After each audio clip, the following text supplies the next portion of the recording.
Сәлеметсіздер ме, құрметті әріптестер? Бастауыш білім беру стандартымен танысуды жалғастырамыз.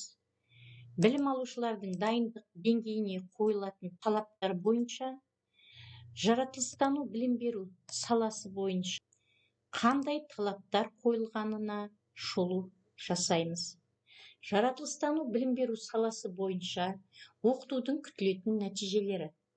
Бастауыш білім беру аяқталғанда білім алушы күн жүйесінің ғаламшарларын және олардың ерекшеліктерін, жер мен оның табиғаты туралы, ғалам туралы негізгі жаратылыстану түсініктерін, ғылыми таным әдістерін бақылау, эксперимент, тәжірибе, зерттеуді жоспарлау мен жүргізу барысында қауіпсіздік техникасы негіздерін, апатты табиғи құбылыстар кезінде әрекет жасау принциптерін, адамның, өсімдіктердің, жануарлар мен саңырауқұлақтардың өмірлік циклдерін, адамның, өсімдіктердің, жануарлар мен саңырауқұлақтардың негізгі органдарының құрылымы мен орналасу ерекшеліктерін және олардың функцияларын, өсімдіктердің, жануарлар мен саңырауқұлақтардың жіктелуін, фотосинтез процесінің негіздерін, жарықтың кейбір қасиеттерін, кейбір физикалық күштерді және олардың пайда болу себептерін,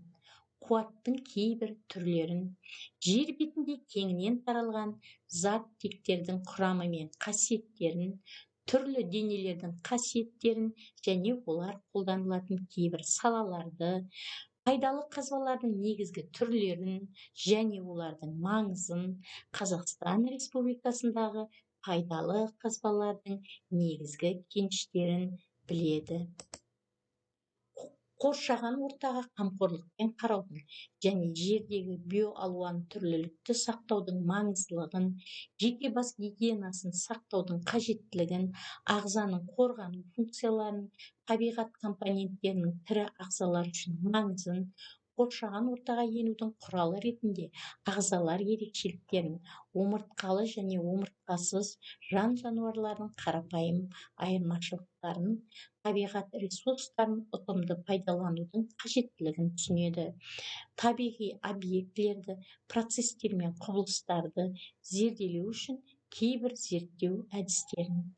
Табиғи объектілерді, құбылыстар мен процестерді өлшеудің стандартты және стандартты емес бірліктерін, табиғи объектілерді, процестер мен құбылыстарды өлшеудің қарапайым құралдарын, жүргізген зерттеулерді түсіндіруге қажет тиісті ғылыми терминологияны, өзі тұрып жатқан жердегі өсімдіктер мен жан жануарларды жіктеу үшін олардың қарапайым белгілері туралы білімді қолданады.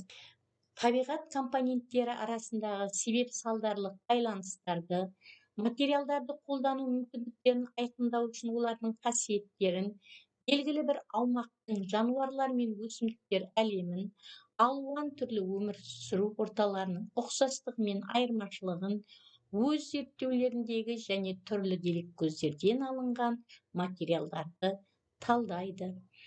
Тірі және өлі табиғаттың объектілері мен құбылыстарына зерттеу жүргізуді жоспарлау және өткізу үшін алынған білім мен дағдыларын, сурет, сызба, графиктер, диаграммалар, кестелер түріндегі ақпараттық материалдарды, қоршаған ортаны қорғау мәселелеріне қатысты идеяларды, макро және микро әлемнің объектілері, құбылыстары мен процестерінің имитациялық және географиялық үлгілерін жинақтайды.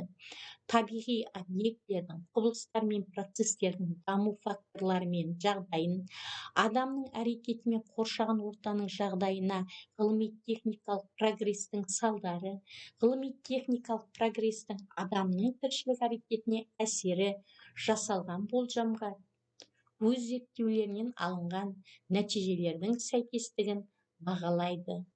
Келесі сабақта адам және қоғам білім беру саласы бойынша оқытудың күтілетін нәтижелерін қарастырамыз.